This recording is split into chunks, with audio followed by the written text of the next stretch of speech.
fokus pada studi persaingan usaha. Selamat datang Bang Said.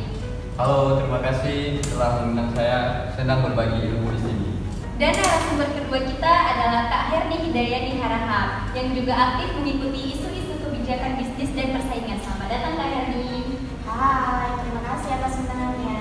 Oke, baik. Jadi mari kita mulai acara podcast kita ini.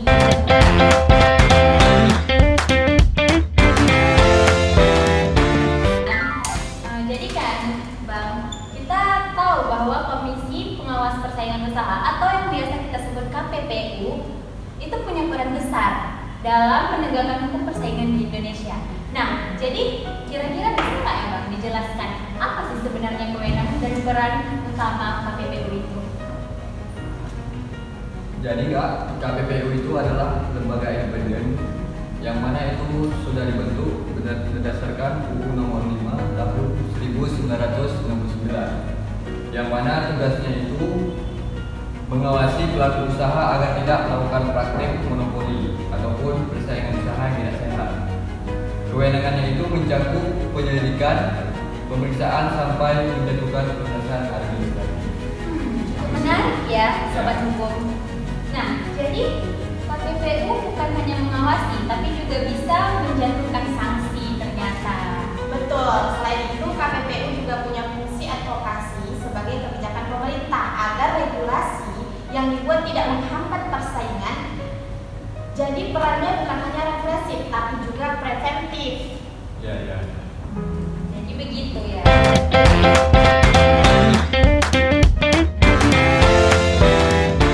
Gitu ya.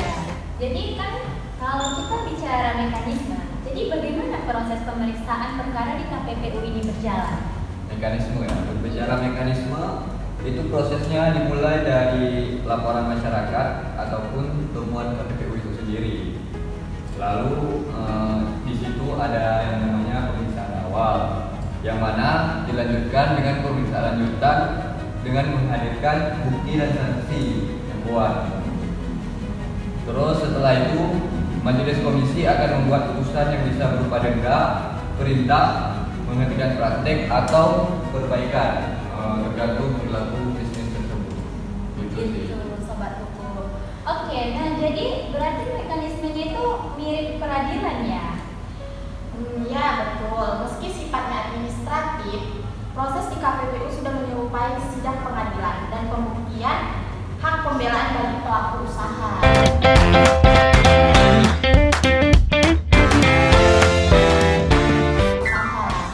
Jadi kalau pelaku usaha tidak puas dengan putusan KPPU, apa yang bisa mereka lakukan? Ya melalui melakukan upaya hukum, yang mana upaya hukum itu mengajukan banding ke PN Pengadilan Negeri dalam jangka waktu 14 hari setelah keputusan ditetapkan. Apabila keputusan itu ditetapkan mereka merasa tidak puas, jadi bisa dilanjutkan ke MA, Mahkamah Agung, melalui kasasi. Jadi KPPU ini memang bukan lembaga final ataupun putusannya itu bisa diuji kembali di pengadilan. Dan ini cukup penting karena memberi ruang keadilan bagi setiap pelaku usaha sekaligus menjaga akuntabilitas KPPU.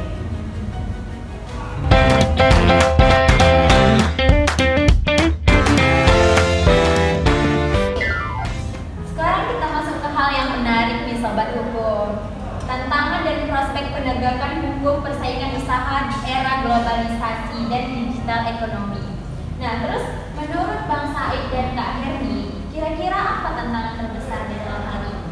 Tantangan utama adalah munculnya platform digital raksasa yang sering mendominasi pasar seperti e-commerce atau ride hailing. Model bisnis digital ini sulit diatur karena sangat dinamis dan melibatkan pemain global. Nah, betul apa yang dibilang sama Kak Herni ini betul. Bisa kita lihat dari sisi hukum, tantangannya adalah memperbarui regulasi agar relevan dengan praktik bisnis digital. Ya, contohnya bisa kita lihat bersama bagaimana cara mereka mengatur algoritma harga, mengatur algoritma data konsumen, dan praktik predatory pricing yang sering dilakukan oleh platform-platform digital. Jadi begitu. Jadi saya sebagai host dan sobat-sobat hukum yang sedang menonton saat ini juga ingin tahu kalau prospeknya itu sendiri bagaimana kira-kira? Prospeknya juga besar. Dengan penguatan KPPU dan regulasi yang adaptif, hukum persaingan bisa menjadi instrumen untuk menciptakan pasar yang sehat, adil, dan inovatif di era global. Kalau begitu, bagaimana dengan peran masyarakat? Apakah masyarakat bisa ikut serta dalam penegakan hukum persaingan usaha? Ya tentu bisa, karena masyarakat ini kan punya hak untuk melakukan dan juga bisa ikut serta melaporkan apabila ada dugaan pelanggaran terhadap persaingan usaha ke KPPU. Ya contohnya jika konsumen merasa ada praktik kartel harga pada kebutuhan pokok seperti beras atau minyak goreng, jadi laporan itu bisa menjadi pintu masuk bagi KPPU untuk melakukan penyelidikan.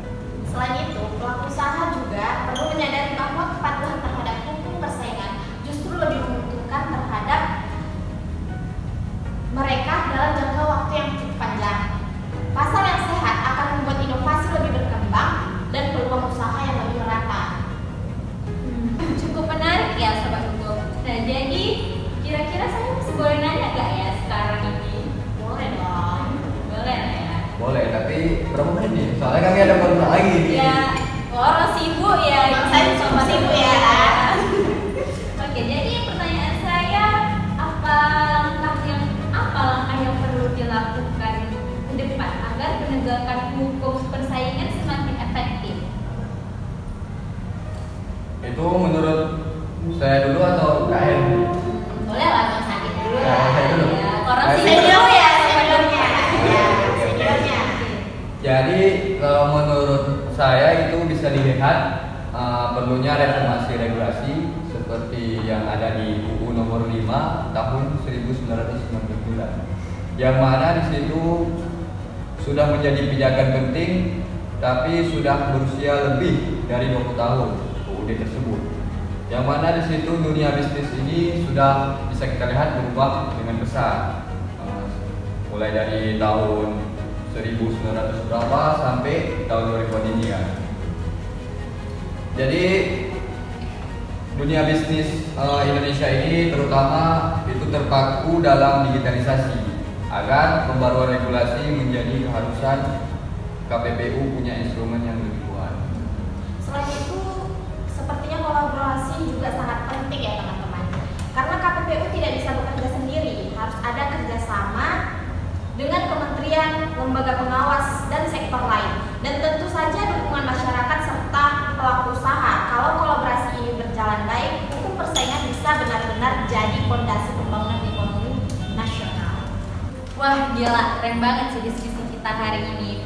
Jadi kita sudah membahas peran KPPU, mekanisme pemeriksaan, upaya penegakan hukum terhadap putusan, dan juga sampai tantangan dan prospek di era digital saat ini. Jadi saya dan sobat hukum tentunya berterima kasih banyak kepada narasumber hebat kita, yaitu ada Bang Said, ada Kak Herdi yang telah memberikan ilmu untuk kita semua ya sobat.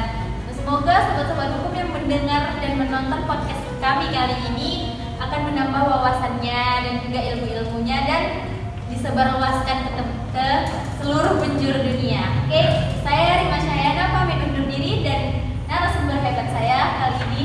Dan saya Saidi Ulfatah, seorang akademisi hukum yang sedang fokus di bidang persaingan usaha. Dan saya Herdi Harahap, seorang praktisi ekonomi.